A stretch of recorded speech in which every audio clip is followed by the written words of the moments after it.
بسم اللہ الرحمن الرحیم الحمدللہ رب العالمین والصلاة والسلام علی سید الانبیاء والمرسلین اما بعد فاعوذ باللہ من الشیطان اللعین الرجیم بسم اللہ الرحمن الرحیم۔ ناظرین کرام، احباب ذی وقار، میرے کریم آقا علیہ الصلوۃ والسلام کا فرمان ذیشان ہے تفکروا فی انفسکم، کہ تم اپنے بارے میں سوچا کرو، اپنے بارے میں غور و فکر کیا کرو۔ احباب ذی وقار، سڑک پر چلتے ہوئے کسی آدمی سے اگر آپ پوچھیں کہ آپ کہاں سے آ رہے ہیں اور کہاں جا رہے ہیں، اگر وہ جواب میں کچھ نہ بتا سکے تو آپ یقیناً اسے پاگل کہیں گے، لیکن اپنی عملی زندگی میں ہم خود پاگلوں کی طرح ہیں اور پاگل پن کا شکار ہو چکے ہیں۔ نہ اپنی ابتدا کی خبر ہے اور نہ انتہا کی فکر ہے۔ کیا ہم ہمیشہ اس رنگ و نور کی دنیا میں جو ہے وہ ساری زندگی اسی طرح رہ جائیں گے؟ کیا ہم فقط اس دنیا میں ہی بستے رہیں گے اور اسی میں دنیا میں صرف رہ جائیں گے؟ یقیناً نہیں۔ ہم جانتے ہیں کہ ایک دن موت آ کر ہمیں اندھیری قبر میں تنہا چھوڑ جائے گی۔ یہ خوبصورت لباس، یہ لذیذ قسم کے کھانے، عیش و آرام، سب کچھ یہیں رہ جائے گا۔ ہمیں اتنا چاہنے والی ہستیاں ہمیں صرف ایک سفید کپڑے میں لپیٹ کر من و مٹی کے نیچے چھوڑ جائیں گی۔ وہ لوگ جن کی خوشی کو ہم نے خدا اور اس کے رسول صلی اللہ علیہ وسلم کی خوشی پر ترجیح دی، چند دن بعد وہی لوگ دوبارہ دنیا کی گہما گہمی میں مصروف ہو جائیں گے اور ہم اس اندھیری قبر میں تنہا رہ جائیں گے۔ قبر دوسری زندگی کا دروازہ ہے۔ ہم میں سے ہر ایک نے کسی نہ کسی شخص کے لیے اس دروازے کو کھلتے ہوئے اور پھر اس کے اوپر اس کو بند ہوتے ہوئے دیکھا ہے، مگر ہم میں سے بہت کم ہیں جو یہ جانتے ہوں کہ خود ان کے لیے بھی یہ دروازہ کھولا جائے گا اور پھر اسی طرح بند کر دیا جائے گا جس طرح وہ دوسروں کے اوپر ہمیشہ کے لیے بند ہو چکا ہے۔ آدمی روز دیکھتا ہے کہ لوگ ایک ایک کر کے روزانہ خدا کے یہاں پیشی کے لیے بلائے جا رہے ہیں،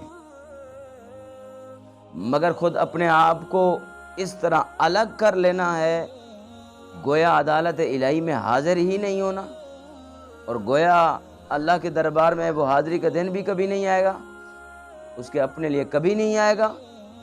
وہ دن آنے والا ہے جب تمام لوگ خدا کے پاس اس حال میں جمع کیے جائیں گے کہ ایک رب العالمین کے سوا سب کی آوازیں پست ہو چکی ہوں گی۔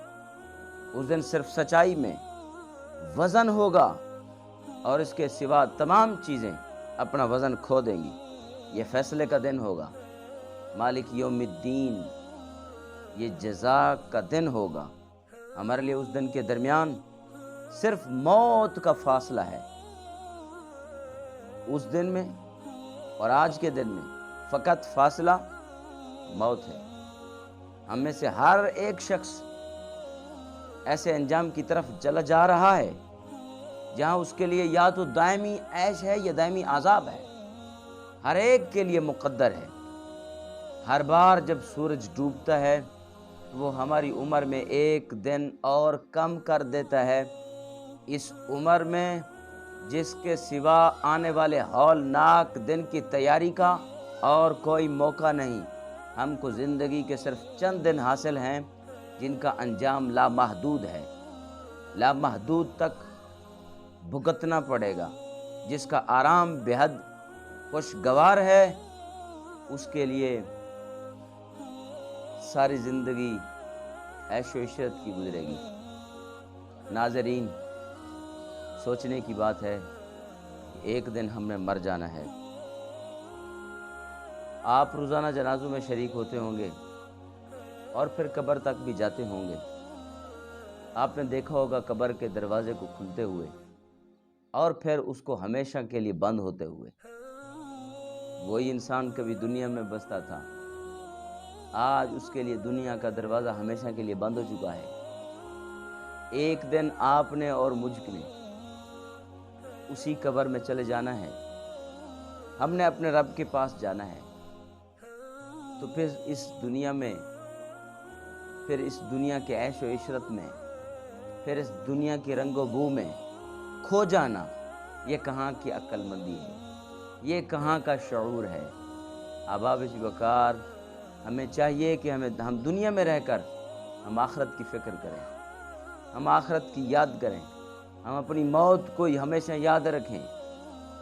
احباب وقار، موت کو یاد رکھنے کے لیے میرے محبوب نے کئی مرتبہ اپنی امت کو پیغام دیا، اس موت کو یاد کیا کرو کہ موت ہاضم اللذات، یہ لذتوں کو ختم کرنے والی ہے۔ اللہ اکبر کبیرہ۔